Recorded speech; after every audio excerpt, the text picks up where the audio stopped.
Moikka vaan kaikille, eli se olisi Slime täällä. Ja juu, tänään me tehdään tämmönen slime. Tää on vähän sekoitus aika monesta slimeista, mut kommentoikaa alas, jos tiedätte, mistä sekoitusslaimia tämä on. Tai niin poispäin, jos kukaan ymmärsi mitä mä puhuin. Mut kuitenkin, tähän sä tarvit silk claytä.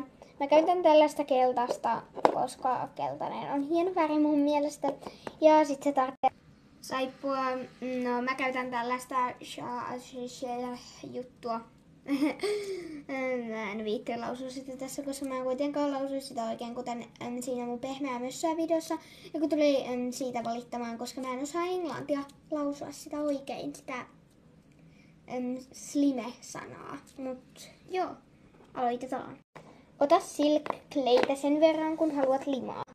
Mut tää sit kovettuu, että joo.